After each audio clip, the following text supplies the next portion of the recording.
While on vacation at a luxury resort, the millionaire froze when he saw the housekeeper. She looked identical to his beloved who disappeared 24 years ago. Richard Caldwell frowned at the quarterly report spread across the mahogany conference table. The numbers were excellent. They always were. But something felt hollow about another record-breaking quarter. At 57, he'd built Caldwell Hospitality into the most prestigious hotel chain in the country. Yet satisfaction remained elusive. As you can see, Richard, the Tokyo expansion exceeded projections by 18%. Diana Caldwell's manicured finger tapped the spreadsheet. His wife of 20 years smiled, her perfectly applied lipstick matching her power suit. The board is thrilled. Richard nodded absently, a dull throb beginning behind his right eye. 25 years ago, he might have celebrated, before Eleanor. Richard, did you hear what I said about the Singapore property? Diana's voice sharpened. Yes, of course. He massaged his temple. The permits came through. The throbbing intensified. Strange. He never got headaches. As CFO Wilson droned on about tax advantages, the conference room lights seemed suddenly too bright. Richard loosened his tie, the silk suddenly constricting. Are you all right? Diana's perfectly sculpted eyebrows knitted together. Fine, he muttered, reaching for his water glass. His fingers wouldn't cooperate. The glass tipped, spilling across the financial reports. Richard, Diana's voice sounded distant, underwater. He tried to stand, but the room tilted violently. Someone gasped. His right arm hung uselessly at his side. When he tried to speak, only garbled sounds emerged. Call an ambulance. Diana's command pierced the fog enveloping him. I think he's having a stroke. Richard collapsed, the plush carpet rushing up to meet him. As darkness closed in, a face flashed in his mind. Not Diana's, but Eleanor's. Eleanor as he'd last seen her 33 years ago, eyes filled with tears, begging him not to leave. The MRI confirms a small ischemic stroke, Dr. Christopher Hayes explained 3 days later in Richard's hospital room. You're incredibly lucky, old friend. No permanent damage, but it's a warning shot across the bow. Richard sat propped against pillows, hating the hospital gown. The monitors, the weakness. Christopher had been his personal physician for decades, their friendship dating back to medical school. Christopher's, not Richard's. When can I return to work? Richard demanded. Diana, immaculate despite her bedside vigil, exchanged glances with Christopher. That's not happening anytime soon. Darling, Diana's right, Christopher agreed, checking Richard's vitals. Your blood pressure is still concerning. You need complete rest, no work, no stress, no arguments. He smiled tightly. Doctor's orders. I can't just disappear for weeks, Richard protested. The London deal. I'll handle London, Diana interrupted smoothly. I've already rescheduled your meetings. The company won't fall apart without you for a month. Richard glared at them both.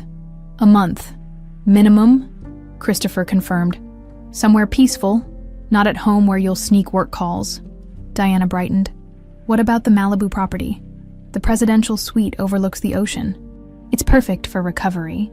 Richard started to object, then stopped. Maybe some time away would help since the stroke. His dreams had been filled with Eleanor. Strange, fragmentary memories he'd thought long buried. Fine, he relented. 1 month, Diana smiled victoriously.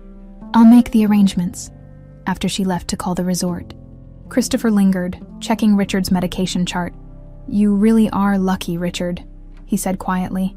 These mini-strokes can sometimes affect memory, trigger strange thoughts. I'm fine, Richard said sharply. Of course, Christopher nodded. I'll prescribe something to help you sleep at the resort. And something for anxiety. I don't need... Humor me, Christopher interrupted, writing in Richard's chart. These episodes can be disorienting. You might experience confusion, even flashbacks to stressful periods. Richard stared at his oldest friend. Something in Christopher's tone seemed off. What aren't you telling me? Christopher's smile didn't reach his eyes. Just looking out for you? We can't have the great Richard Caldwell dwelling on ancient history when he should be recovering, can we? Later that evening, Diana stood at the hospital room window, phone pressed to her ear, speaking in hushed tones while Richard pretended to sleep. He's stable, but Christopher's concerned. Yes, I know it was 33 years ago, but the stroke, brain chemistry? No, of course not. But Christopher says these episodes can trigger buried memories. We're sending him to Malibu. Yes, Azul Resort. It's isolated, controlled. I'll oversee his medication personally. Don't worry, I've handled worse. She ended the call as Richard shifted, immediately switching to her caring wife persona. But his mind was spinning. What memories was she afraid might surface? 1 week later, Richard stood on the balcony of the Azul Resort's presidential suite, watching waves crash against pristine Malibu sand, beautiful and empty, like his life, a life he'd built after Eleanor vanished. Eleanor, after 3 decades. Why couldn't he let her go? They'd been so young. He, 24 and heir to the Caldwell Hotel fortune. She, 19, the gardener's daughter with dreams of becoming a botanist. Their romance had been doomed from the start. His father had made that abundantly clear. Then she'd disappeared without a trace, and Richard had buried himself in building his empire. A soft knock interrupted his thoughts. "Your lunch, Mr. Caldwell." "Come in," he called, turning from the ocean view. The door opened, and a young woman entered carrying a tray. Something about her profile made Richard's heart stutter as she turned. Time seemed to freeze. Dark chestnut hair pulled back in a practical bun, delicate features with high cheekbones, and those eyes, amber flecked with gold. Just like Eleanor. The name escaped before he could stop it. The young woman looked confused. "No, sir. I'm Natalie. I'm covering room service today." She set down the tray, concern crossing her features. "Are you feeling all right, Mr. Caldwell? You look pale." Richard gripped the balcony railing for support, his legs suddenly weak. It was impossible this woman, Natalie, couldn't be more than 30, but the resemblance to Eleanor was uncanny, down to the tiny mole near her left eyebrow. "I'm fine," he managed. "You just remind me of someone." She smiled politely. "I hope you enjoy your lunch, sir. The chef prepared it specially with your dietary restrictions in mind." As she turned to leave, Richard noticed a small scar on her right forearm, identical to Eleanor's birthmark. "Wait," he called, his voice hoarse. "Have we met before?" "I don't believe so, Mr. Caldwell." A flicker of wariness crossed her face. "I've worked here for 3 years, but usually in housekeeping, not room service." After she left, Richard sank into a chair, his lunch forgotten. It wasn't possible. The resemblance, the birthmark. His hand trembled as he reached for his medication. Maybe Christopher was right. The stroke was affecting his mind, making him see ghosts. But as he swallowed the pills, another memory surfaced. Eleanor telling him she was pregnant, her eyes shining with joy and fear, a memory he'd buried so deeply, he'd almost convinced himself it never happened. Outside his window, an elderly woman tended the resort's gardens, her wide-brimmed hat obscuring her face. For a moment, she paused, looking up toward his balcony, then quickly turned away. Richard rubbed his eyes. He was losing his mind. But one thing was certain. He needed to know more about Natalie. Richard barely slept that night. Each time he closed his eyes, Eleanor's face morphed into Natalie's, their features overlapping in a dizzying blend that left him gasping awake, sheets damp with sweat. By dawn, he'd abandoned sleep altogether and sat on the balcony, watching the sun rise over the Pacific. "You're imagining things," he muttered to himself. The stroke, the medication, but deep down, he knew this wasn't just coincidence. The resemblance was too perfect, the birthmark too precise. He picked up his phone, hesitating before dialing. After 3 rings, a gruff voice answered. "Malone Investigations." "Frank, it's Richard Caldwell." "Mr. Caldwell, been a while. Last job was..." "What?" "That background check on the CFO candidate." Richard cleared his throat. "I need something discreet. An employee at Azul Resort in Malibu. First name Natalie. Probably late 20s or early 30s. I need everything. Background, family, where she grew up." "Any particular reason?" Frank asked, the professional caution evident in his tone. "Personal interest only." A pause. "All right, I'll need a few days." "Anything specific you're looking for?" Richard gripped the phone tighter. Her birth records, and any connection to a woman named Eleanor Bradford who disappeared 33 years ago. After ending the call, Richard showered and dressed, determined to maintain some semblance of normalcy. He couldn't avoid the resort staff forever, especially if he wanted to learn more about Natalie. Later that morning, Richard ventured to the resort's restaurant, strategically choosing a table with a view of both the entrance and the gardens.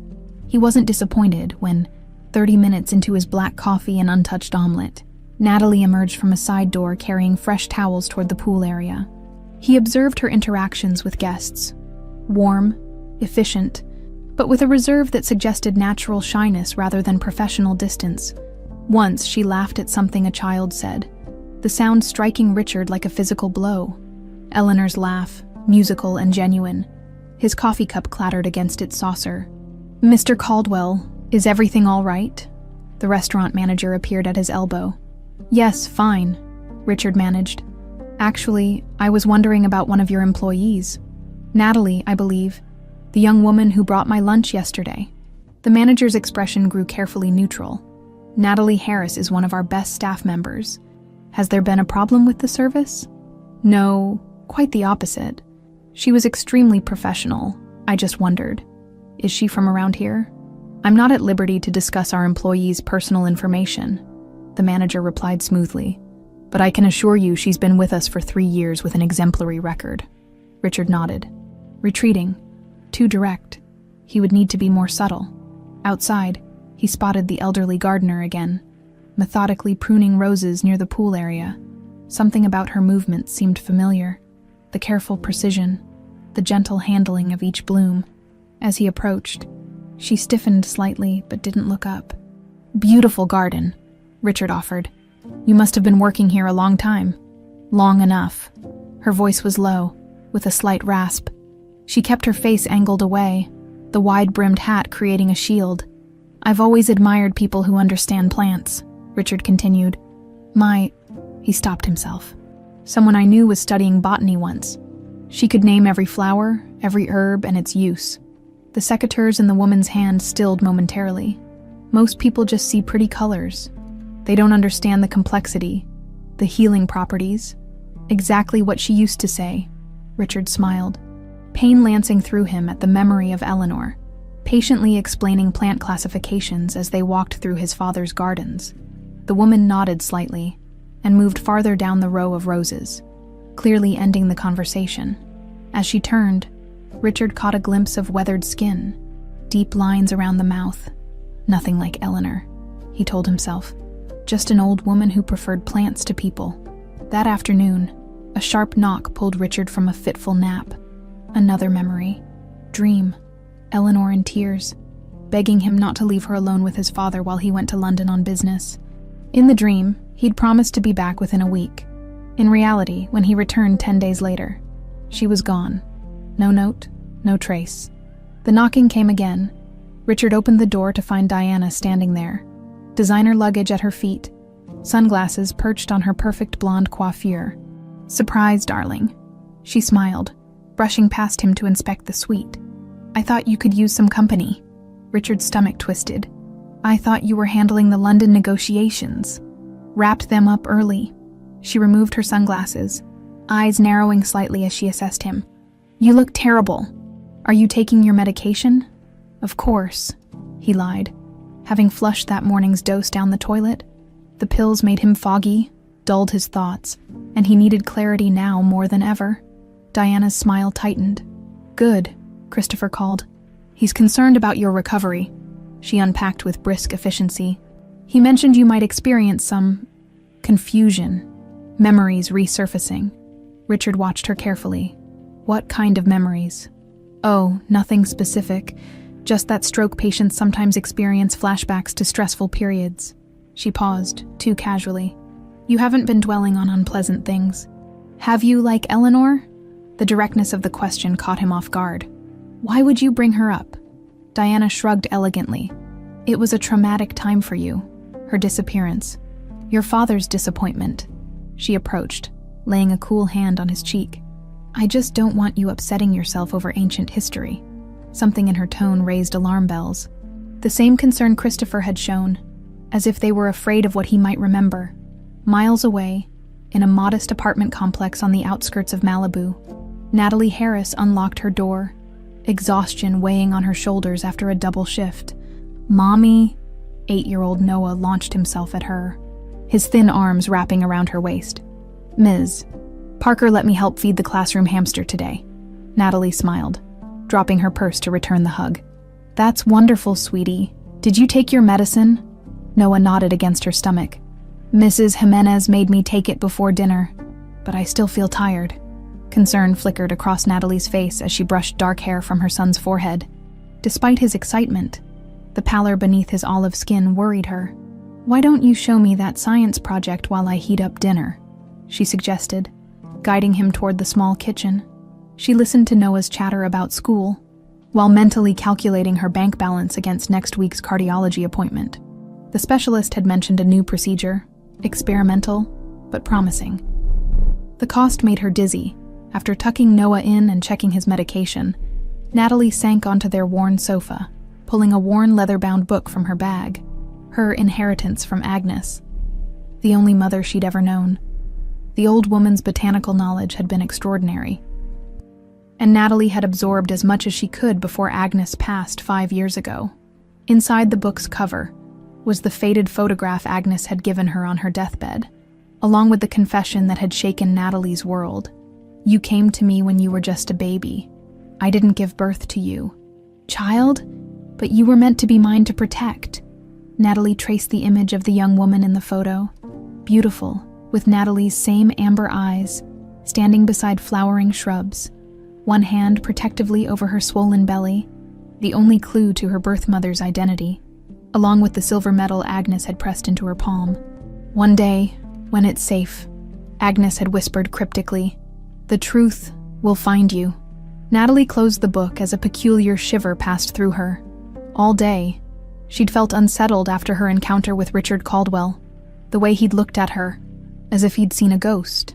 3 days after Diana's unexpected arrival, Richard found himself wandering the resort grounds with increasing restlessness. Diana shadowed him almost constantly, organizing spa treatments and chef's tastings, activities that felt more like surveillance than caregiving.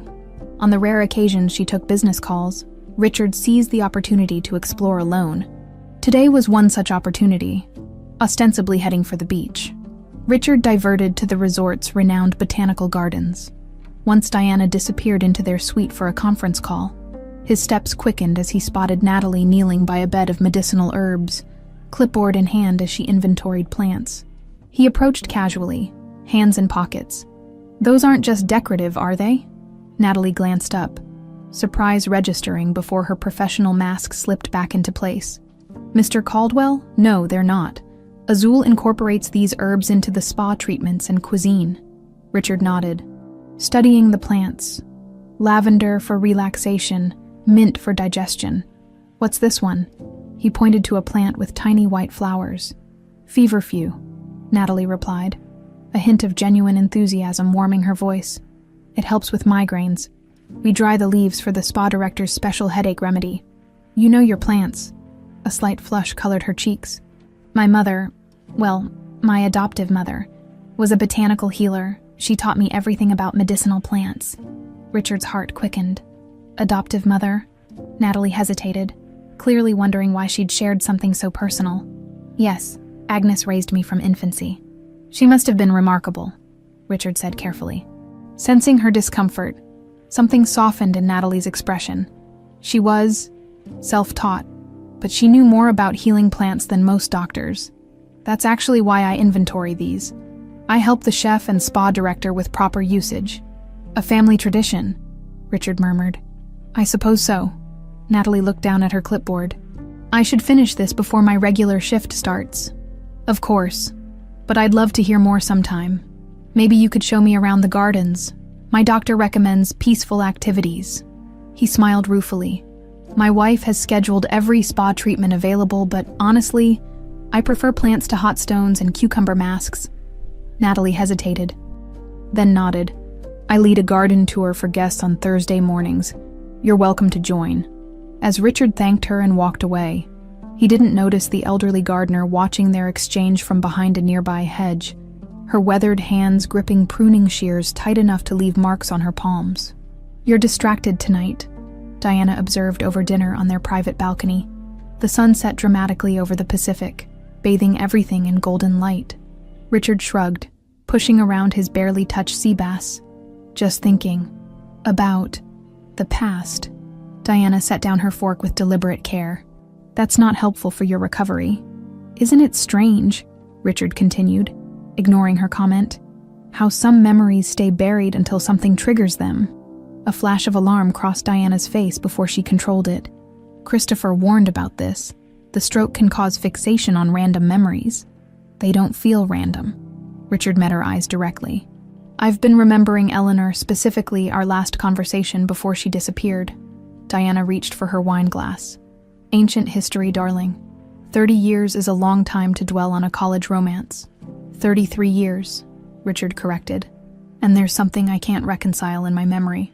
Eleanor was terrified of being left alone with my father while I went to London. She begged me not to go. You've never mentioned that before. Because I didn't remember it. Not clearly. Until recently. Richard studied his wife's perfectly composed face. Why would she be afraid of Edward, and why, when I returned 10 days later, had she vanished without a trace? Diana sighed with practiced sympathy. Richard, she was a gardener's daughter who got pregnant to trap a Caldwell heir. When she realized your father wouldn't allow the relationship, she ran off. The words hit like a slap. Pregnant? You never said... I assumed you knew. Diana's voice was smooth as glass. Your father told me everything when we got engaged. How this girl claimed to be pregnant. How they offered her money to disappear quietly. She reached for his hand. It's why I never pushed you about children. I knew that wound was deep. Richard pulled his hand away. Mind reeling. Diana's version contradicted his emerging memories. Eleanor, joyfully telling him about the baby. Eleanor, terrified of his father. None of it matched Diana's cold assessment. I need some air, he muttered, standing abruptly. Richard. Alone, Diana. I need to be alone. In his luxury office across town. Dr. Christopher Hayes studied Richard's latest test results with a frown. The blood work showed decreasing levels of the medication. Either Richard was metabolizing it faster than expected, or he wasn't taking it regularly. His intercom buzzed. Dr. Hayes, your 8 o'clock is here. Send her in. Diana Caldwell entered. Immaculate as always. Without preamble, she stated, He's remembering. Christopher leaned back in his chair. How much? Fragments. Eleanor being afraid of Edward? The pregnancy. Damn. Christopher tapped his pen against the desk. I warned you the stroke might disrupt the memory blocks we've so carefully maintained. Fix it, Diana demanded. It's not that simple. Memory is complex. I don't need a neurology lecture, Diana snapped. I need solutions. 33 years, Christopher. We've contained this for 33 years. Christopher sighed. I'll adjust his medication, something stronger to suppress the memory formation process. But Diana, we should consider the possibility that it's time to develop a contingency plan. No, her voice was steel. There is no contingency, too much is at stake. Outside the door, Abigail Chen, Christopher's new nurse, quietly continued organizing patient files, her expression neutral despite having overheard fragments of the conversation. Something about the intensity of Diana Caldwell's tone troubled her deeply. That night, Richard dreamed vividly of the past. Not fragmented images, but complete scenes playing like a movie. 24-year-old Richard strolled through his family's estate gardens, pausing as he spotted a young woman he'd never seen before. She knelt among the roses, notebook open beside her, sketching a bloom with remarkable precision. You're not one of our regular gardeners, he observed. She looked up, startled, amber eyes widening. I'm Eleanor Bradford. My parents started working for your father last week. She stood quickly, brushing dirt from her jeans. I'm helping them while I'm home from college for the summer. You're in college. Richard found himself captivated by her natural beauty. No makeup, just sun-kissed skin and intelligence shining in those extraordinary eyes. Botanical studies at Berkeley? Pride colored her voice. First in my family to attend university. The conversation flowed easily, as she showed him her botanical sketches. By the time they parted an hour later, Richard knew he would find reasons to visit the gardens daily. Edward Caldwell's reaction when he discovered their blossoming relationship 3 weeks later was explosive. A gardener's daughter, he'd thundered. Have you lost your mind? The Caldwell heir doesn't dally with the help. I love her, Richard had insisted, young and defiant. Edward's face had turned dangerously calm. You'll go to London next week to handle the Harrington acquisition. By the time you return, this infatuation will be resolved. The threat in his father's voice had been unmistakable. Richard woke, gasping, the dream so vivid he could still smell the roses from his family's garden. The memories weren't invented. They were real, returning with crystal clarity after decades of suppression. He reached for his phone to check the time. 3:17 a.m., too early to call Frank for updates on Natalie's background. But the investigator had promised results soon, slipping from bed without waking Diana. Richard stepped onto the balcony. In the moonlight, he noticed movement in the gardens below. The elderly gardener, working by lamplight despite the hour, her movements deliberate as she tended to night-blooming plants. For a moment, something in her posture seemed achingly familiar. Then she straightened, adjusting her wide-brimmed hat, and the impression vanished like mist. Richard's phone vibrated as he finished breakfast. Diana was still asleep, giving him a rare moment of privacy. Caldwell, he answered quietly, stepping onto the balcony. It's Frank. Got some information on your Natalie Harris. Richard's grip tightened. Go ahead. Born Natalie Agnes Williams, apparently, raised in Sierra Madre by Agnes Williams. An elderly woman who worked as an herbalist. No father listed on any documents I could find. Mother unknown. What about birth records? That's where it gets interesting, Frank said. No hospital birth certificate. Just a delayed registration filed when she was almost 1. Agnes claimed home birth. No witnesses. Convenient way to adopt a baby without questions. Richard's pulse quickened. And Agnes Williams died 5 years ago. Before that, she worked at Cedars-Sinai as a nurse until 1992. Quit suddenly. Moved to Sierra Madre with an infant. Timeline fits your 33-year window. Any connection to Eleanor Bradford? Nothing direct. But get this. I found an old photograph in a Sierra Madre community newsletter from 2005. Shows Agnes at a farmer's market with teenage Natalie. The caption mentions Agnes's exceptional botanical knowledge, similar to what you said about this Eleanor. Richard stared out at the ocean. Send me everything. And Frank, keep digging. After hanging up, Richard sat motionless, mind racing. The pieces didn't quite fit, but they suggested a pattern. Agnes Williams, a nurse who suddenly quit her job around the time Eleanor disappeared, a mysteriously acquired baby with no birth records, botanical knowledge passed down. Diana's voice interrupted his thoughts. Who was that? Richard hadn't heard her approach. Business call. Her eyes narrowed. You promised no work during recovery? Some things can't wait. He pocketed his phone. I'm seeing a specialist today. What specialist? Christopher didn't mention. Second opinion. Richard cut her off. Dr. Daniel Foster, neurologist specializing in memory issues. Diana's composure slipped momentarily. That's unnecessary. Christopher is one of the best. The appointment's at 11. Richard stood. Don't worry, I ordered a car. As he walked past, Diana caught his arm. Richard, I'm concerned. You seem fixated on the past. He met her gaze steadily. Maybe it's time I remember what really happened. Dr. Daniel Foster's office was deliberately soothing. Soft lighting, abstract art, comfortable furniture. The neurologist himself projected calm competence, his salt and pepper beard neatly trimmed, manner direct but gentle. So, Mr. Caldwell, tell me what brings you here. Richard described his stroke, the emerging memories, his suspicions about his medication. And you feel these memories are being deliberately suppressed? Yes, Richard said firmly. My wife and longtime physician seem alarmed that I'm remembering certain events from 33 years ago, Doctor. Foster made notes. What happened 33 years ago? My first love disappeared under mysterious circumstances.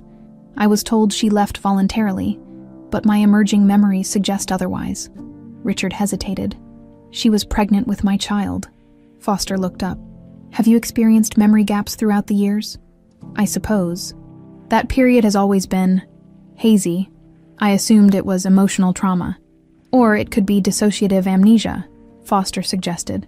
Sometimes triggered by severe psychological trauma, the brain protects itself by compartmentalizing or suppressing memories. Could that last decades? In some cases, yes, especially if reinforced. Foster leaned forward. Mr. Caldwell, what medications are you currently taking? Richard showed him the pills Christopher had prescribed. Foster frowned. This is an unusual combination for stroke recovery, this one. He pointed to a small white pill. Is commonly used for anxiety. But at high doses, it can affect memory formation. So it could prevent memories from resurfacing. Potentially, I'd like to run some tests, Foster wrote on a prescription pad. In the meantime, I'm modifying your medication, and I want to see you again next week. Richard felt a strange relief. He wasn't imagining things.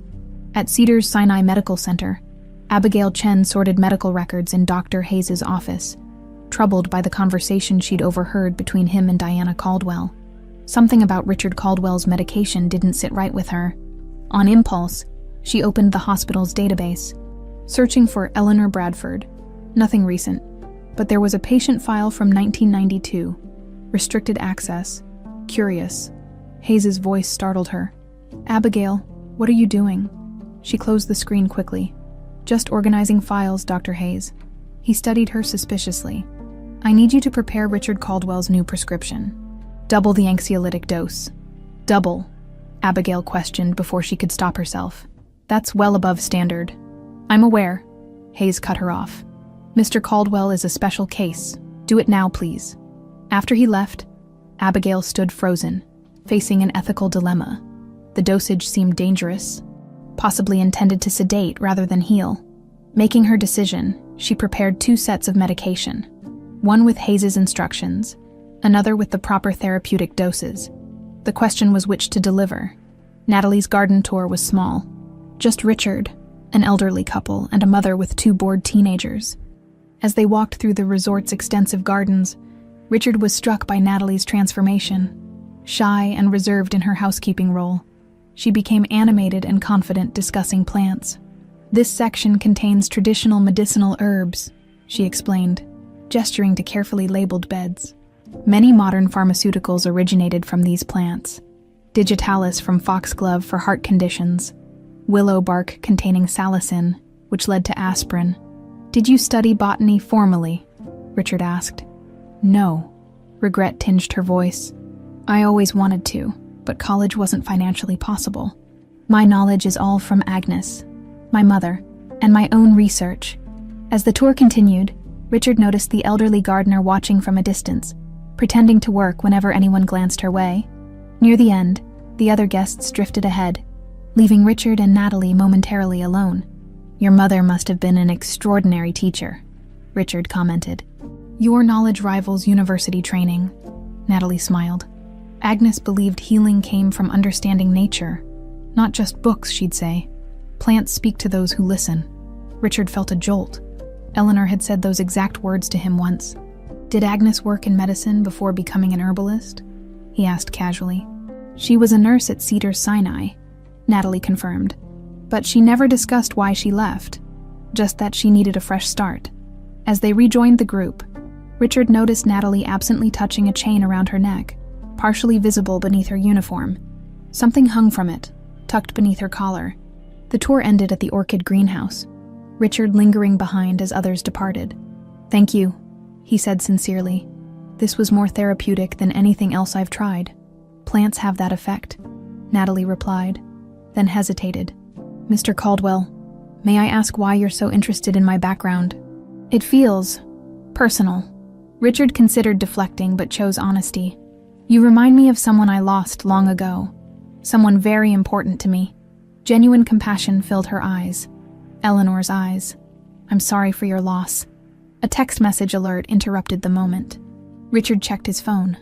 A photo from Frank showing the newsletter image of Agnes and teenage Natalie at the farmer's market. Richard's blood froze.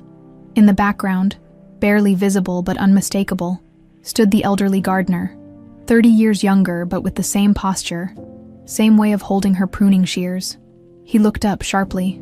Your mother's name was Agnes Williams. Natalie nodded, confused by his intensity. And was she friends with other gardeners, other botanical experts? Not really. She was quite private. There was a woman who sometimes sent letters. No return address, just plant specimens and notes. Agnes never explained who she was. Natalie took a step back. "Why are you asking these questions?" "I apologize," Richard said, realizing he'd alarmed her. "It's just..." His phone rang again. "Diana, I need to take this. Thank you again for the tour." As he walked away, Natalie pulled the chain from beneath her collar, revealing an antique silver medallion. She opened it briefly, glancing at the tiny inscription inside, words in Latin she'd never fully understood, before tucking it safely away again. That night, Richard's dreams were more vivid than ever. Not fragmented flashes, but complete scenes playing like a film he'd forgotten he'd watched. Eleanor sat on a stone bench in the Caldwell estate garden, sunlight filtering through leaves, creating dappled patterns on her sundress. Her hands rested protectively over her slightly rounded belly. "I've been offered a research position," she told him excitedly. "Professor Whitman says I can defer until after the baby comes." Richard knelt before her, taking her hands in his. "You'll be an amazing botanist and mother." "Your father will never accept this," she whispered, fear clouding her joy. "Yesterday, when you were in the city, he came to the greenhouse the way he looked at me, Richard, like I was nothing, worse than nothing, an obstacle." "I don't care what he thinks," Richard insisted. "After London, we'll announce the engagement properly. He'll have to accept it." Eleanor's grip tightened. "Don't go to London, please. I have a terrible feeling." "It's just 3 days," he promised, kissing her forehead. "4 at most." "Richard, I'm scared of him. The things he said..." "What did he say?" Richard demanded. Eleanor shook her head. "Just that Caldwells have ways of solving problems." Richard woke with a gasp, heart pounding. The memory was crystal clear. Eleanor had been terrified of his father, and he'd dismissed her fears. And his trip to London hadn't been 3 or 4 days.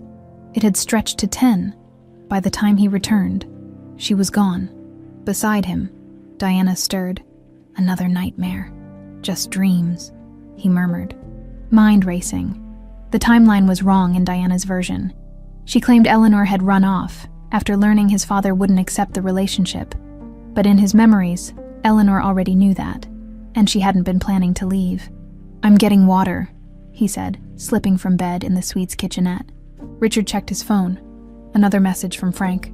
Found something big. Call ASAP. It was 3:17 a.m. Too late to call. Richard poured water, hands shaking slightly as more pieces began connecting. The elderly gardener at the resort, photographed with Agnes Williams years ago.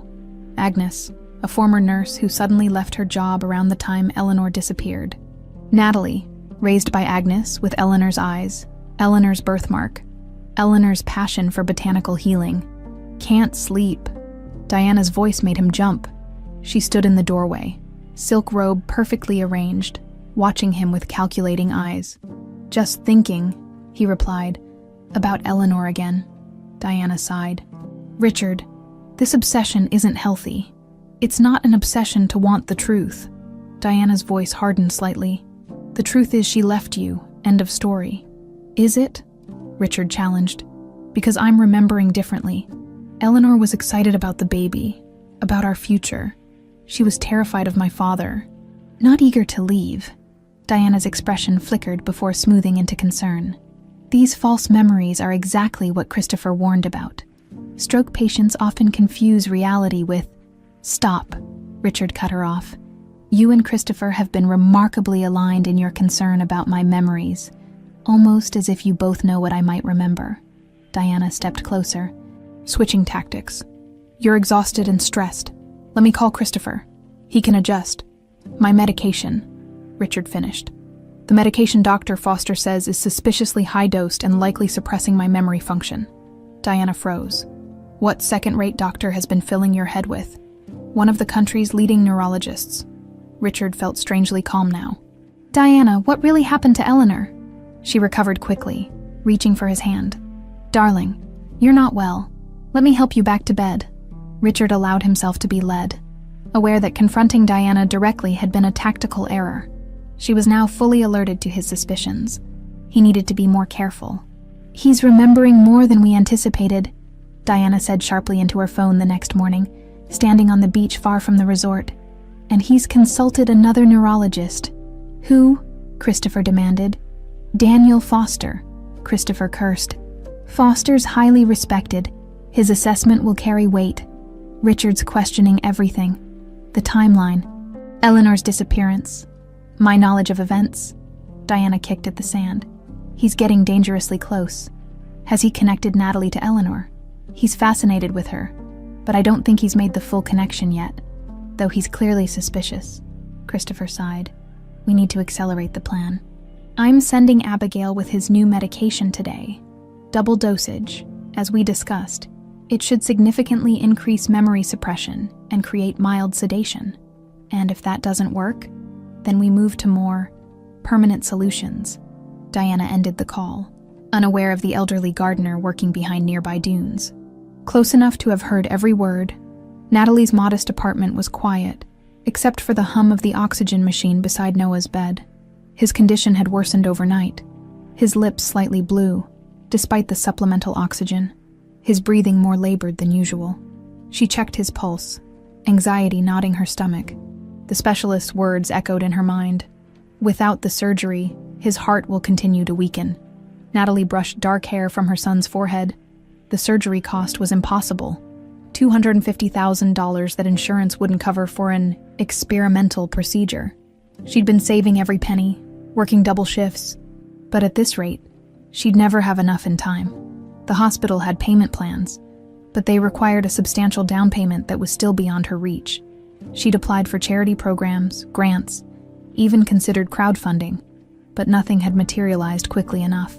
Noah stirred, opening eyes that mirrored her own. Mom, is it morning? Almost, sweetheart. She kept her voice light. How are you feeling? Tired, he admitted. But I finished my book last night, the one about plants that can grow on other planets. Despite her worry, Natalie smiled. Noah had inherited her fascination with botany, devouring books on plants and their properties. Get some more rest, she said, adjusting his blanket. Mrs. Jimenez will stay with you while I'm at work. Once Noah drifted back to sleep, Natalie moved to the kitchen table where she'd spread out Agnes's botanical notebooks. Her mother's knowledge of medicinal plants had been extraordinary, and Natalie had been transcribing the handwritten notes, hoping to preserve the wisdom and perhaps eventually publish them. As she worked, her fingers absently traced the medallion hanging around her neck. Her most precious possession. Agnes had given it to her on her 16th birthday, explaining it had belonged to Natalie's birth mother. Keep it close, Agnes had said. Someday it might help you find answers. The inscription inside was in Latin, Amor vincit omnia, love conquers all, a strange motto for someone who had apparently abandoned her child. Natalie had never actively searched for her birth parents. Agnes's explanation, that her mother had been in danger and had left Natalie to protect her, seemed fantastical. Yet Agnes had been insistent. When the time is right, the truth will find you, she'd promised lately. Natalie had been wondering if that time was approaching. Mr. Caldwell's strange interest in her background, his questions about Agnes, it felt significant somehow. She opened the medallion again, studying the tiny photograph inside. A partial image, just the edge of a garden and what might be a woman's hand. Too faded and small to reveal much, yet she'd always treasured it. Her phone buzzed with a text from her supervisor. Need you to cover for Melissa today. Emergency double pay. Natalie sighed. She couldn't refuse the extra money, not with Noah's condition worsening. As she prepared for another long day, she tried to ignore the strange sense that something momentous was about to happen, something connected to Richard Caldwell and his haunted eyes.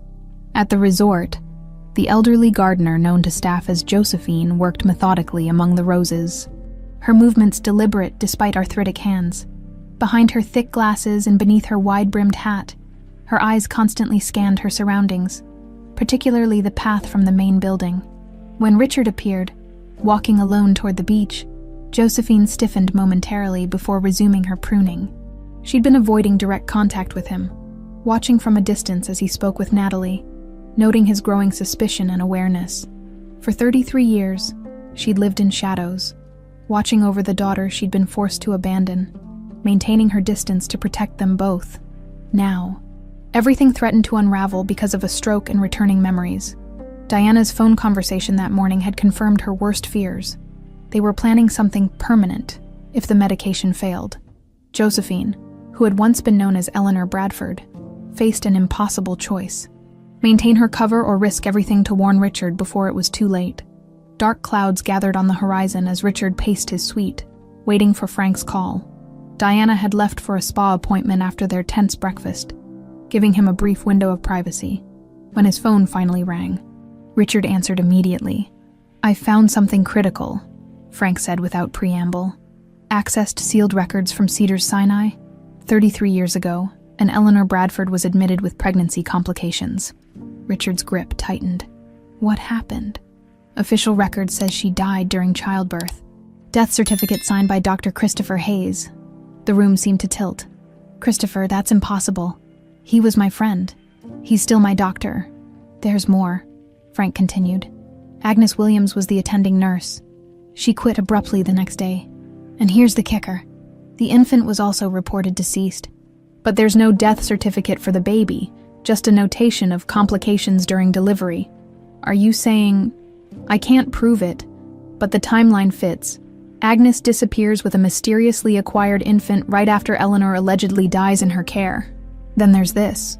Richard's phone pinged with an image. A grainy hospital surveillance photo showing a younger Christopher Hayes accepting an envelope from a woman whose profile was unmistakably Diana's. "This was taken the day after Eleanor's death," Frank explained.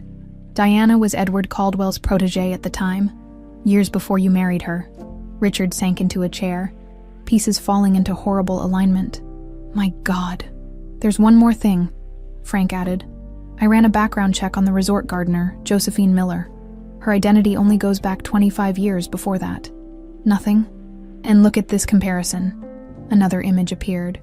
Eleanor's college yearbook photo beside a digitally de-aged simulation of Josephine's face. Removing wrinkles and age spots, Richard stared at the unmistakable match. "Eleanor is alive," he whispered. "Seems that way," Frank confirmed. "And your wife appears to have been involved from the beginning, likely following your father's orders." Thunder rumbled in the distance as Richard ended the call. Mind reeling. Everything he'd believed about his life was built on lies. His first love hadn't abandoned him. She'd been declared dead while pregnant with his child. Christopher, his trusted friend, had signed the falsified death certificate. Diana, his wife of 20 years, had been complicit from the start. And Eleanor was alive, disguised as Josephine the gardener, watching over their daughter from a distance. The realization struck like lightning. Natalie was his child.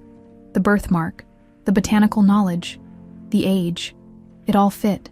Eleanor had somehow survived. Agnes had helped her escape. And together they'd protected Natalie from whatever threat Edward Caldwell and Diana had posed. His phone buzzed with a text from Diana, taking longer than expected. "Christopher's nurse is bringing your medication at 3. Take immediately.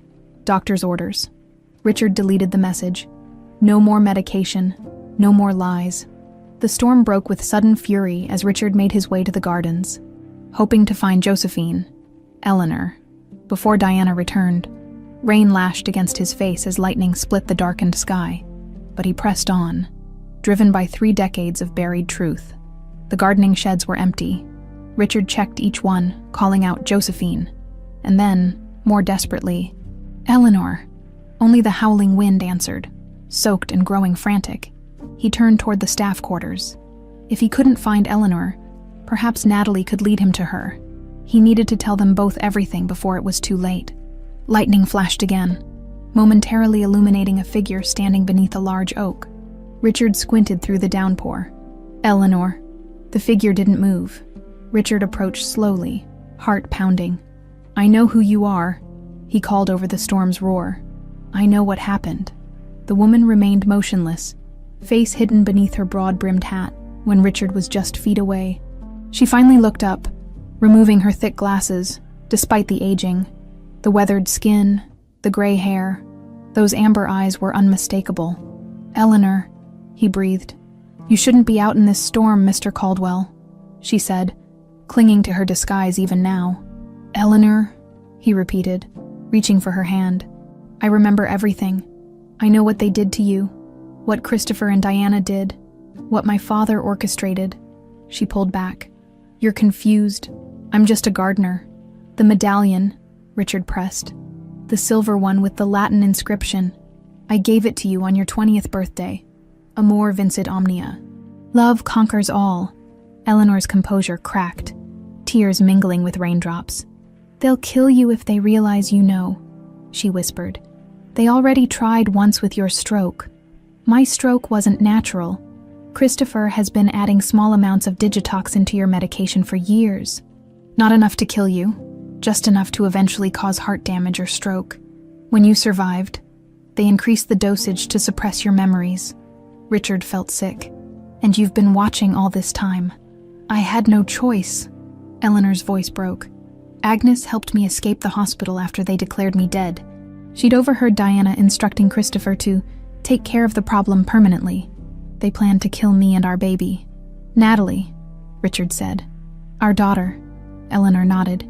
Agnes discovered they'd placed her for adoption under a false identity. She managed to adopt her legally, and we raised her together. Agnes openly as her mother. Me as an occasional visitor, then later as the strange gardener who taught her about plants. Why didn't you come to me? I would have protected you both. Your father threatened to kill you too if I ever contacted you, Eleanor explained. He said the Caldwell empire was meant to merge with the Sinclair fortune through your marriage to Diana. No gardener's daughter would ruin his plans. Richard's knees weakened as the full horror dawned on him. And Diana. She's been watching me all these years, making sure I never remembered. They've been poisoning you, Richard. Slowly, carefully. I couldn't intervene without risking Natalie. A sharp pain suddenly tore through Richard's chest. He gasped, clutching at his shirt as the world began to spin. Richard? Eleanor's voice seemed distant. He tried to speak, but another wave of pain crashed through him. His vision tunneled, darkness creeping in from the edges. Richard? Eleanor caught him as he collapsed. No, no, no. Through the haze of pain, he saw her face above him. Rain washing away years of disguise. Tell, Natalie, he managed before everything went black. Abigail Chen hurried through the resort lobby, medical bag in hand, scanning for signs of Richard Caldwell. Dr. Hayes had been explicit. Deliver the medication personally. Ensure he took it immediately. But the pills in her bag weren't what Hayes had prescribed. After overhearing Diana's call and discovering the altered records, Abigail had made her decision. Instead of the dangerous cocktail Hayes had prepared, she carried proper therapeutic doses. She'd also contacted Dr. Foster, sharing her concerns about Hayes's treatment. Foster had promised to report Hayes to the medical board, but warned that without hard evidence it might not be enough. As Abigail approached the suite, a hotel employee rushed past. Medical emergency in the gardens, the woman shouted into her radio. Guest collapsed. Richard Caldwell. Abigail's heart sank. She was too late. In her office across town, Dr. Foster's assistant rushed in. The tox screen results from Richard Caldwell's blood sample, she said, handing him the file. Foster scanned the report, face darkening. Digitoxin, he muttered. Call the police now. The results confirmed his worst suspicions. Richard Caldwell had been systematically poisoned. Not enough to kill quickly, but enough to cause his stroke and, at higher doses, potentially fatal cardiac events. As his assistant dialed, Foster gathered his evidence. He just hoped he wasn't too late. Outside, the storm raged on, as if nature itself was responding to the breaking of a 33-year conspiracy. Harsh white light assaulted Richard's eyes as consciousness returned in fragments. Beeping machines, antiseptic smell, urgent voices. A hospital room through blurred vision, he made out figures moving around him. Their words muffled as if underwater. Beep dropping again. Push another amp of severe digitalis toxicity. Memory flickered. The storm, Eleanor's confession. Crushing chest pain. Richard tried to speak but found a tube down his throat. Panic rose as he struggled against it. He's fighting the ventilator, someone said. Mr. Caldwell, you're in the hospital. Try to stay calm. A familiar face came into focus. Dr. Daniel Foster. You've suffered cardiac arrest, likely triggered by poison in your system, Foster explained. We're working to clear it. Blink if you understand. Richard blinked, mind clearing enough to form a coherent thought. Eleanor, Natalie, danger. He gestured weakly, miming writing. A nurse placed a tablet in his hands, with trembling fingers. He typed, "Diana poisoned me. Find Eleanor, gardener Josephine. Protect Natalie, housekeeper." Foster read it and nodded grimly. "The police are already involved. They're looking for your wife." Relief washed through Richard before darkness claimed him again. When he next awoke, the ventilator was gone, replaced by an oxygen mask. Daylight filtered through window blinds. He'd survived the night. As his eyes adjusted, he realized someone was holding his hand. "Eleanor," he whispered hoarsely. "It's Abigail Chen, Dr. Hayes's nurse," a young woman replied, releasing his hand to pour water. "I've been helping Dr. Foster with your case." Richard sipped through a straw, the cool water soothing his raw throat. "What happened?" "You were systemically poisoned with digitoxin," Abigail explained. "Dr. Hayes prescribed medications that contained increasing doses. When your stroke triggered memories, they escalated the dosage to dangerous levels. Eleanor, the gardener, she saved your life," Abigail said. "When you collapsed, she performed CPR until paramedics arrived. The police have her in protective custody, and Diana, missing, left the resort before the police arrived." Abigail checked his IV. "Dr. Hayes has been arrested. He's cooperating, claiming Diana masterminded everything." Richard closed his eyes briefly, fighting exhaustion. "I need to see my daughter. Natalie's here," Abigail said gently. "She's been in the waiting room all night with her son." "Noah," Richard murmured, remembering Frank's report mentioning Natalie's child, his grandson. "Yes, though he's not doing well himself. The nurses have been monitoring him while they wait for news about you." "His heart condition," Richard realized. "Bring them in, please." Abigail hesitated. "Dr. Foster wanted to limit visitors." "They're my family," Richard insisted, "and I need to see them before Diana tries anything else." Natalie entered cautiously, holding 8-year-old Noah's hand. The boy was pale, with dark circles under his eyes, but Richard immediately recognized Eleanor's amber gaze in his grandson's face. "Mr. Caldwell," Natalie began awkwardly, "I'm glad you're awake. The doctors weren't sure. Please call me Richard," he said, voice still raspy. "And come closer, both of you." They approached the bed, Noah studying Richard with quiet intensity. "You have my grandmother's eyes," the boy said suddenly. "Josephine showed me pictures." Richard's heart skipped. "You know Josephine," Natalie nodded. "She's been a constant presence in our lives, more like family than a friend. She was arrested last night after you collapsed. The police say she's been living under a false identity. She was protecting you," Richard said, "from Diana and my father." "I don't understand any of this," Natalie admitted, confusion evident. "The police asked about my medallion, about Agnes, about my birth records." Richard took a deep breath. "Natalie, there's no easy way to say this. Josephine is actually Eleanor Bradford. She's your biological mother." Natalie stared, disbelief warring with recognition. "That's impossible. My mother died in childbirth. That's what they wanted everyone to believe." Richard's voice strengthened with urgency. "Eleanor was declared dead by my doctor, Christopher Hayes, on orders from my father and Diana. Agnes helped her escape and then adopted you to keep you safe." "And my father?" Natalie asked, voice barely audible. Richard's eyes filled with tears. "I am." The room fell silent, except for the steady beep of monitors. Noah looked between them, processing with a child's directness. "So you're my grandpa?" he asked. A lump formed in Richard's throat. "Yes, Noah, I am." Noah considered this, then nodded as if confirming a suspicion. "That's why Josephine always cut pictures of you from magazines. She said you were important." Natalie sank into a chair, overwhelmed. "This can't be happening." "I know it's a shock," Richard said gently. "I only discovered the truth myself recently. Eleanor, Josephine, has been watching over you all these years, keeping her distance to protect you from my father and Diana." "But why?" Natalie demanded. "Why would they do this? Money, power, control?" Richard sighed. "My father wanted me to marry Diana to merge our family's hotels with the Sinclair fortune. A pregnant gardener's daughter threatened those plans." The door opened as a nurse entered. "I'm sorry to interrupt, but the boy needs his medication." Richard noticed how Noah's breathing had become more labored during their conversation. "Are you okay, Noah?" My heart gets tired sometimes, Noah explained with the matter-of-fact acceptance of a child accustomed to illness.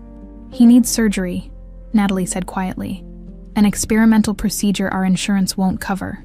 Richard reached for Noah's hand, struck by the cruel irony. His grandson suffering from the same congenital heart condition that had killed Edward Caldwell 15 years ago, the grandfather who had rejected him before birth. I'll make sure he gets whatever treatment he needs, Richard promised. Everything I have is yours now. Natalie shook her head, still processing. I don't want your money. I just want the truth. Then we'll start there, Richard agreed. But Noah's health comes first. The nurse checked Noah's oxygen levels with a concerned expression. His SATs are dropping again. We should get him back to pediatrics. As they prepared to leave, Richard called out, Natalie, ask them to bring Eleanor here. I need to speak with her. She paused at the door. Is that really her name, Eleanor? Yes, Eleanor Bradford, the most brilliant botanist I ever knew, and the bravest woman I've ever met. After they left, Richard closed his eyes, conserving strength for what was to come. Diana was still free, and until she was found, none of them were safe. An hour later, the door opened again. Richard opened his eyes, expecting Eleanor, but instead found himself looking at Diana. She was immaculately dressed as always, not a hair out of place despite being a fugitive. You should be dead, she said calmly, closing the door behind her. Sorry to disappoint you, Richard replied, reaching for the call button. Diana moved swiftly, unplugging it from the wall. 33 years of careful planning. Destroyed, because you couldn't just die quietly, like Eleanor was supposed to. Exactly. Diana checked the hallway through the door's window. Edward's plan was elegant. Eliminate the girl, declare the baby dead, problem solved. But that nurse complicated everything by helping her escape. You won't get away with this, Richard said, eyeing the cardiac monitor that would alarm if disconnected. Diana smiled coldly. I already have. For over 3 decades, Christopher is taking the fall. He signed the death certificate. After all, I'm just the grieving wife whose husband was secretly poisoned by his trusted doctor. She reached for his IV line. A final dose of digitoxin, and this time, no gardener to save you. The door burst open. Step away from him, commanded Eleanor, no longer disguised as Josephine, despite her aged appearance. She stood tall, flanked by 2 police officers. Diana's composure finally cracked. You should have stayed dead. The police have been recording this room since Mr. Caldwell regained consciousness, one officer stated, handcuffs ready. Diana Caldwell, you're under arrest for attempted murder and conspiracy. As they led Diana away, still spitting threats, Eleanor approached Richard's bedside cautiously. You came back, Richard whispered. Eleanor's weathered hand found his. I never really left. Eleanor looked different without her gardener's disguise. She'd abandoned the wide-brimmed hat and thick glasses that had hidden her features for so long. Her silver hair, once tucked away, now framed a face lined by years of worry and vigilance. Yet beneath the weathered exterior, Richard could still see traces of the vibrant young woman he'd loved, especially in those amber eyes that had never changed. The police have been questioning me for hours, she said, pulling a chair closer to his hospital bed. I've told them everything. Everything, Richard asked. Eleanor nodded. From the beginning, how Edward summoned me to his study after you left for London, how he offered me money to disappear, and when I refused, threatened not just me but you as well. Her voice remained steady, but her hands trembled. He said accidents could be arranged for stubborn heirs who defied family traditions. My father was capable of many things. But murder! Richard struggled to reconcile this with the stern but principled man he'd known. Power corrupts, Richard. The Caldwell Empire meant everything to him. A gardener's daughter carrying the heir's child threatened everything he'd built. Eleanor's gaze was direct. When I still refused to leave, he had me drugged and taken to the hospital. Christopher declared me in distress and performed an emergency C-section. Richard closed his eyes briefly, the horror of it washing over him, and declared you dead afterwards.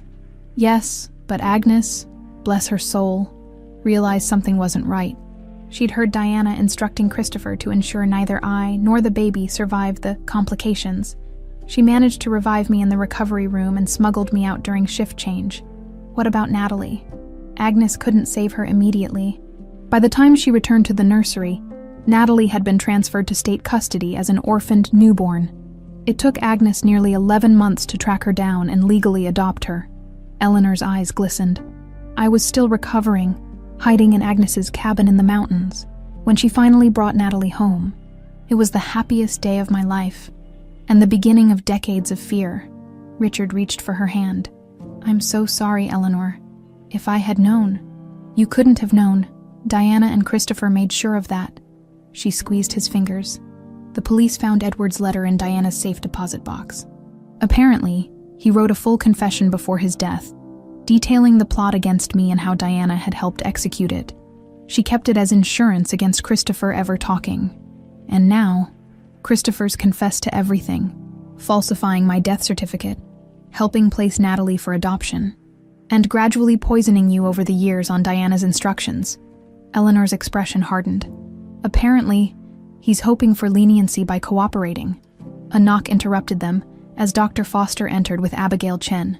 Your test results are encouraging, Foster announced, checking Richard's chart. The antidote is clearing the digitoxin from your system. Another day or two, and you should be stable enough for discharge. And Noah? Richard asked. My grandson. Foster and Abigail exchanged glances. His condition is concerning, Foster admitted. I've consulted with the pediatric cardiologist. The experimental procedure Natalie mentioned is his best option, but it needs to happen soon.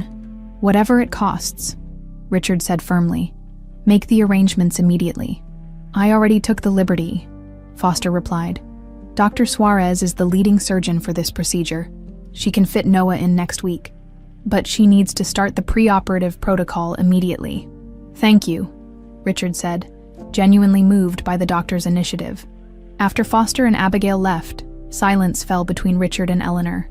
A gulf of 33 years impossible to bridge in a single conversation. Natalie is struggling with all this, Eleanor finally said, finding out her entire life has been built on lies, that the woman she knew as an occasional family friend is actually her mother, that her father is one of the wealthiest men in the country, and that her son needs urgent surgery. Richard added, It's overwhelming. She's strong, Eleanor said with quiet pride. She's always been strong. Agnes and I made sure of that. Richard studied Eleanor's face, seeing years of sacrifice etched into every line. You gave up everything to protect her. Not everything. Eleanor's smile held a lifetime of sorrow. I got to watch her grow up. Even if from a distance, I was there for her first steps. Her school achievements, her heartbreaks, always in the background. Never too close when Agnes died. I created the Josephine identity to stay near her without raising suspicions. And when she got the job at my resort, pure coincidence, though it nearly gave me a heart attack when I found out, I applied for the gardening position to keep watch.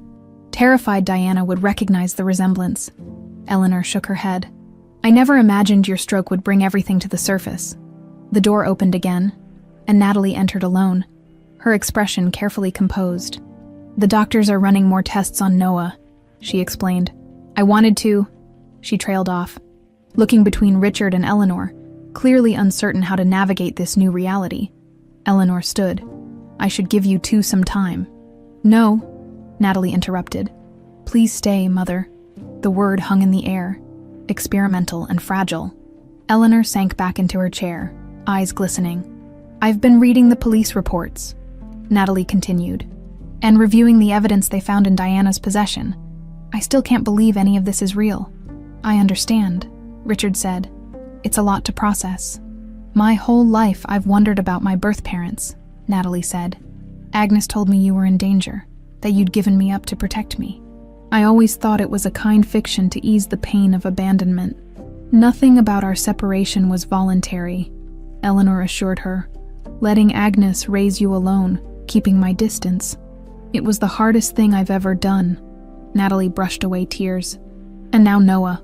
The doctors say his condition is genetic. From your father. She looked at Richard. Richard nodded grimly. Edward had a congenital heart defect. He managed it with medication, but it eventually killed him.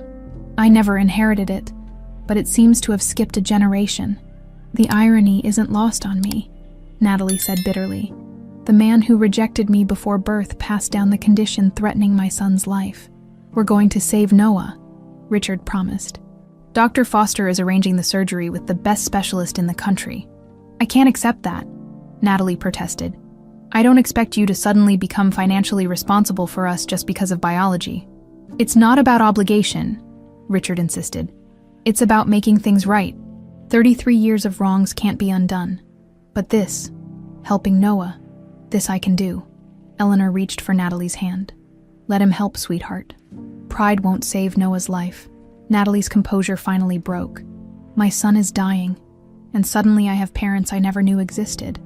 And one of them is a billionaire while the other has been disguised as a gardener watching over me my entire life. How am I supposed to handle any of this? One moment at a time, Eleanor said softly, drawing her daughter into an embrace. Just like we always have. Richard watched them, his heart aching with 3 decades of lost moments. Birthdays, graduations, everyday joys and sorrows he should have shared. As if sensing his thoughts, Eleanor extended her hand to include him in their circle. For the first time since awakening in the hospital, Richard felt something like hope. In the corridor outside, Dr. Foster reviewed the DNA test results, confirming what they already knew. Natalie was indeed the biological daughter of Richard Caldwell and Eleanor Bradford.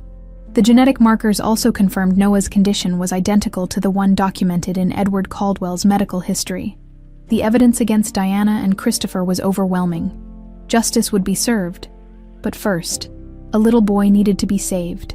2 weeks after Richard's cardiac episode, the penthouse conference room of Caldwell Tower buzzed with tension. Floor-to-ceiling windows offered a panoramic view of the city, but no one admired the vista. All eyes focused on the documents spread across the mahogany table.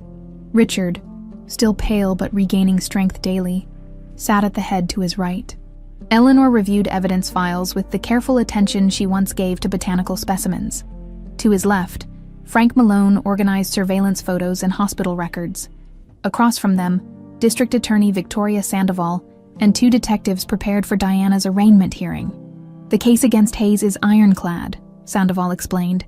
He's cooperating fully, hoping for leniency. But Diana's more complicated. She's hired Thornton's entire criminal defense team. Of course she has, Richard said dryly. She's had decades to prepare contingencies. We have Edward's confession letter, Eleanor reminded them. That directly implicates her in the original conspiracy. And the recording of her hospital admission, Detective Garcia added. Pretty hard to explain away. You should be dead, and a final dose of digitoxin. Frank slid another document forward. Plus, we've traced financial transfers from Diana to Hayes. Regular payments over 30 years disguised as investment consulting. It's compelling, Sandoval acknowledged. But Diana's claiming she was also victimized, that Edward coerced her participation initially, and Hayes blackmailed her afterward. Richard's jaw tightened. No jury will believe that. Don't underestimate her, Eleanor warned. Diana's survived this long by being extraordinarily calculating. The conference room door opened, and Natalie entered, looking exhausted. She'd spent every moment at Noah's hospital bedside since his surgery 3 days earlier. How is he? Eleanor asked immediately. Better. Natalie managed a small smile. His vitals are stabilizing, Doctor. Suarez says the procedure appears successful, but the next 48 hours remain critical. Relief softened the tension in the room. Noah's emergency surgery had been scheduled immediately after Richard's discharge, the experimental procedure representing the boy's best hope for survival. You should be with him, Richard said. This meeting isn't more important than Noah. Actually, it is, Natalie countered, taking a seat. For 8 years, I've lived in constant fear that my son might die because I couldn't afford proper treatment. Diana and Christopher nearly killed you both. I want to see justice done. De Sandoval nodded approvingly. Your testimony regarding the medallion is particularly important. May I see it again? Natalie removed the silver medallion from around her neck. Passing it across the table, the Latin inscription, Amor Vincit Omnia, gleamed under the conference room lights. Richard gave me this on my 20th birthday, Eleanor explained. Inside was a petal from the first flower I ever showed him, a rare orchid I was cultivating in the estate greenhouse. I had it specially made, Richard added. The jeweler recorded the purchase in his ledger, which Frank located. The timing aligns perfectly with Eleanor's account. Sandoval examined the medallion. And Agnes gave this to you, correct? She asked Natalie. On my 16th birthday, she said it belonged to my birth mother and would lead me home someday. Natalie's voice caught. I never fully understood what she meant until now. The district attorney returned the medallion. This piece provides material connection between all parties, combined with the DNA confirmation, Edward's letter, Hayes's confession, and the hospital surveillance records. We have a compelling case.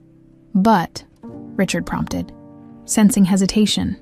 But Diana's team will attack Eleanor's credibility, question why she maintained a false identity for decades rather than coming forward. Because Edward threatened to kill Richard if I ever contacted him again, Eleanor said firmly. I believed him capable of it, especially after what he'd already done. We need something definitive that links Diana directly to Edward's original plot, Sandoval stressed. Without that, her coerced victim defense might create reasonable doubt. The room fell silent until Frank cleared his throat. What about Hayes? His statement places Diana at the hospital, instructing him to ensure Eleanor and the baby didn't survive. Hearsay from an admitted conspirator, Sandoval countered. We need... The conference room phone rang, interrupting her. Richard answered, listening intently before hanging up. That was security. Diana's downstairs demanding to see me. Everyone stared in disbelief. That's unexpected, Detective Garcia said. Her attorneys advised no contact. Apparently, she's fired them, Richard replied.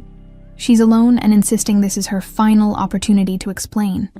Sandoval exchanged glances with the detectives.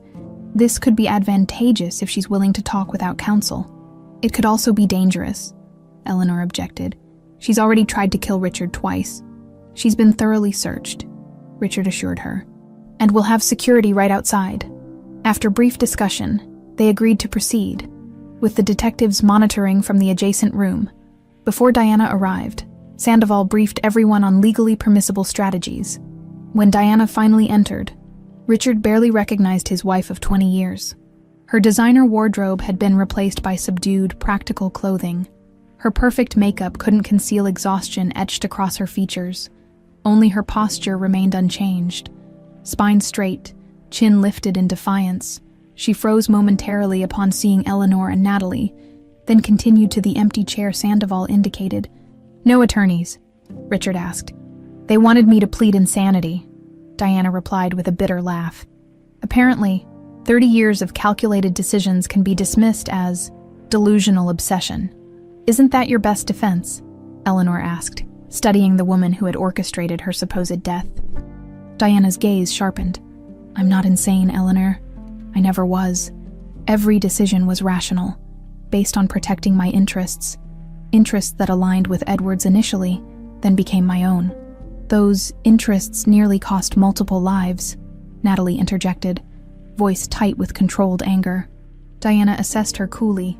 You really do look extraordinarily like your mother. It's remarkable Edward didn't anticipate that complication. Why are you here, Diana? Richard demanded. Closure. She reached into her purse slowly, allowing security to verify she wasn't retrieving a weapon. She withdrew a small flash drive. Edward's complete confession. Richard eyed it skeptically. We already have his letter. The letter is abbreviated. This contains his full video confession, recorded 3 days before his fatal heart attack. Diana placed the drive on the table. He was terrified of dying with his sins unconfessed, but too cowardly to face legal consequences. Why would you keep this? Eleanor asked. It incriminates you. Insurance against Christopher, and leverage over Sinclair Industries. Edward implicated Diana Sinclair senior management in several illegal activities.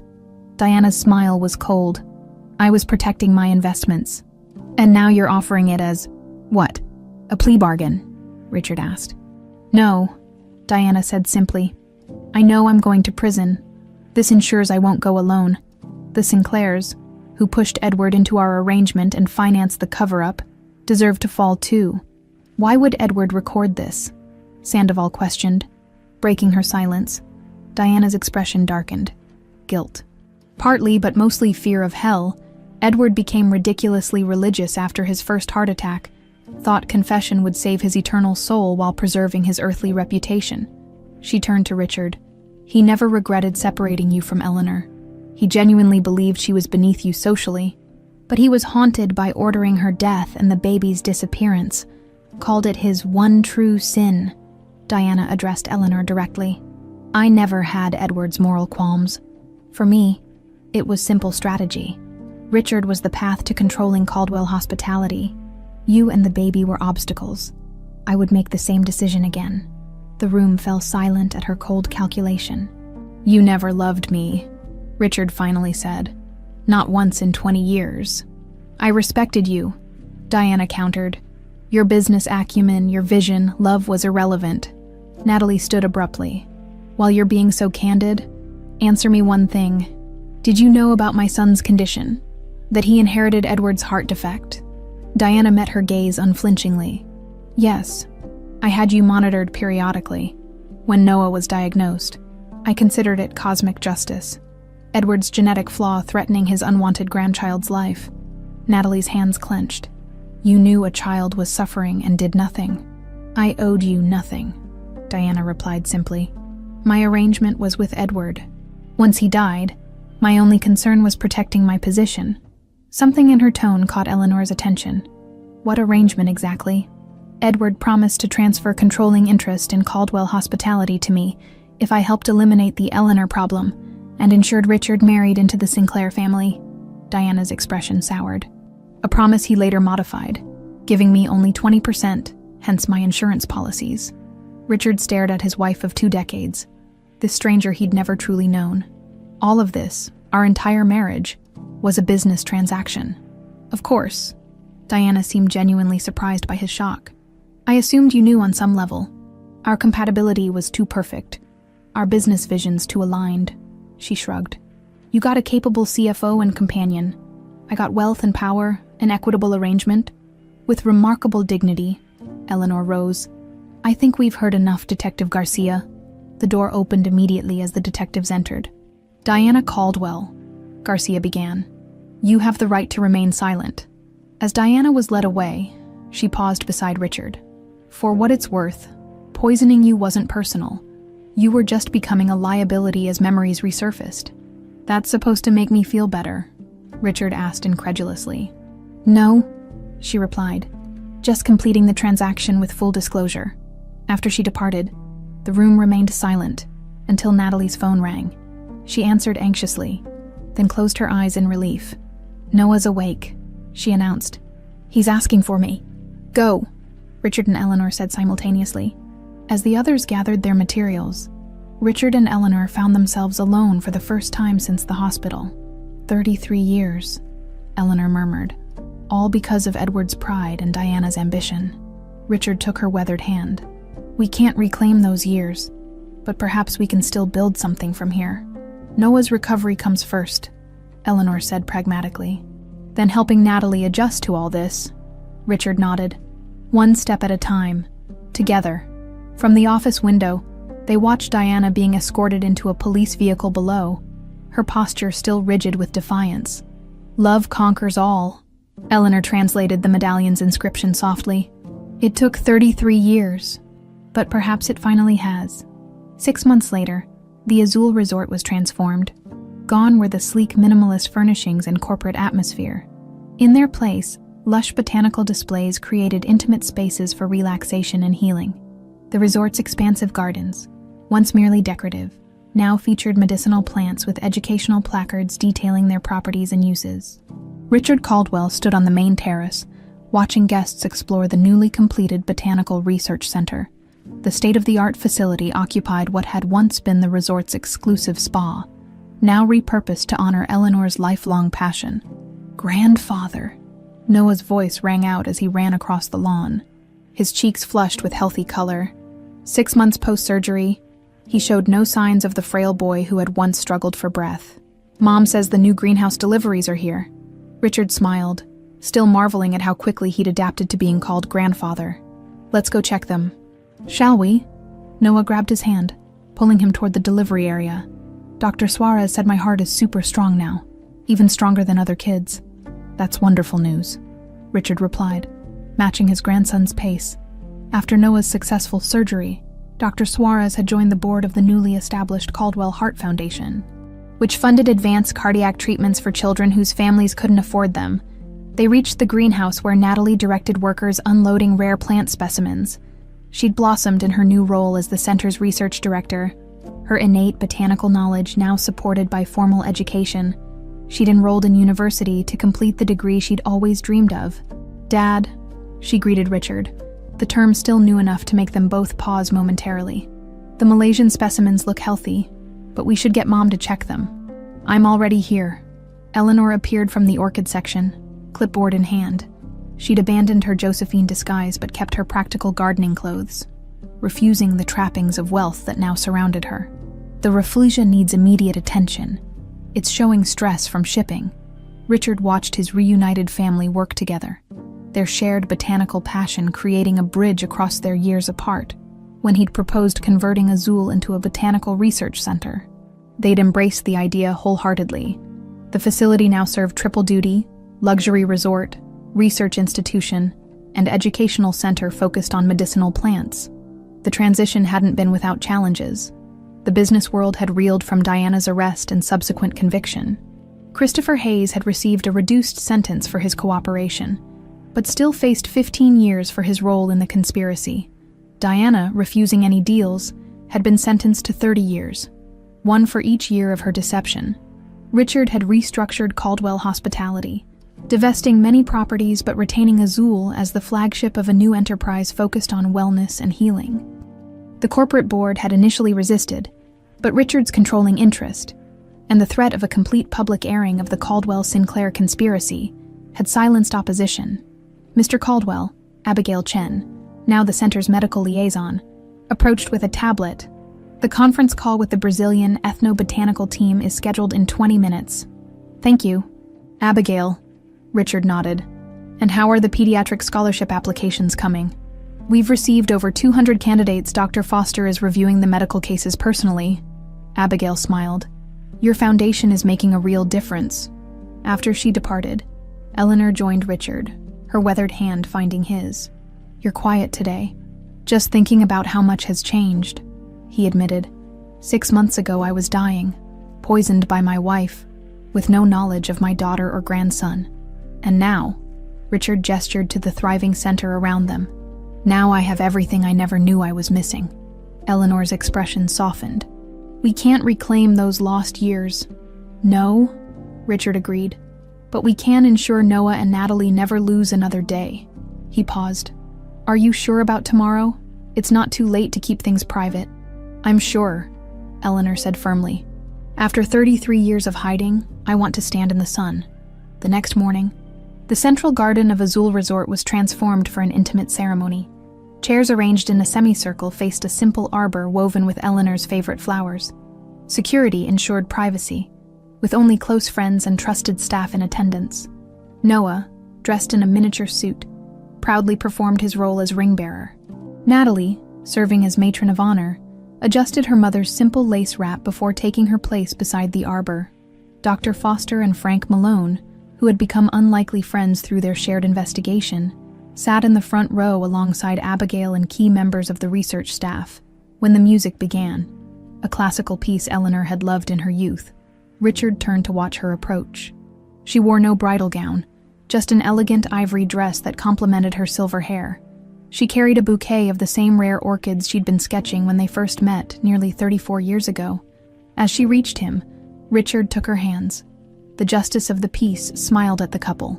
"Family and friends, we gathered today not for a beginning, but for a renewal." Richard and Eleanor's love story was interrupted 33 years ago.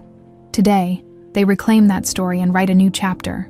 Richard had insisted on writing their vows himself, refusing professional help as he spoke. His voice carried clearly across the garden. "Eleanor, when we met, I was heir to a fortune, but poor in spirit.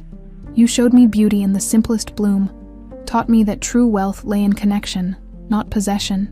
He squeezed her hands. "We lost 33 years, but I refuse to mourn them today.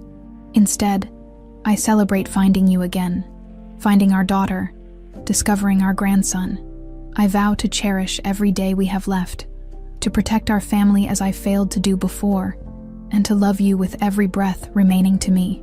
Eleanor blinked back tears as she replied, "Richard, for 33 years I watched our daughter grow from a distance, always searching for your eyes in her face, your determination in her spirit. I lived in shadows to keep her safe, but never stopped loving either of you." Her voice strengthened. "Today, I step into the light. I vow to stand beside you openly, proudly, to help heal the wounds of our past, and to cultivate our future together. Day by day, just as we tend these gardens." They exchanged rings, simple platinum bands engraved with their Latin motto, Amor vincit omnia, as the justice pronounced them husband and wife. Noah cheered loudly, making everyone laugh. The celebration afterward was joyful but subdued, with Noah eventually falling asleep in a garden chair. Exhausted from excitement as twilight fell, lanterns illuminated the paths, creating a magical atmosphere. Richard found Eleanor near the medicinal herb garden, gazing at the stars emerging above. "Happy?" he asked, wrapping his arms around her from behind. "More than I ever imagined possible," she admitted, leaning into his embrace. "Though part of me still fears this is temporary, that I'll wake up as Josephine again, watching from a distance." "No more watching from a distance," Richard promised. "No more hiding." They stood quietly, savoring the moment, until Natalie joined them, Noah drowsy in her arms. "I think someone needs his bed," she said softly. Eleanor reached to smooth Noah's dark hair. "I still can't believe we're all together." "Believe it," Richard said firmly. "The Caldwell legacy is no longer hotels or fortune. It's this, our family, our research, the lives we'll help through the foundation." As they walked together toward the residential wing, Richard reflected on the journey that had brought them here. His stroke, triggered by years of poisoning, had broken the walls containing his memories. Diana's meticulous plan had ultimately failed because of one simple truth: love couldn't be erased, only temporarily buried. Tomorrow would bring new challenges. There were still legal matters to settle. Diana's appeals to contest, foundations to establish. Natalie had her studies, Noah his recovery, and the center its research goals. But tonight, walking beneath the stars with 3 generations of his family, Richard finally understood what Eleanor's medallion had promised all those years ago. Love had indeed conquered all, even time itself,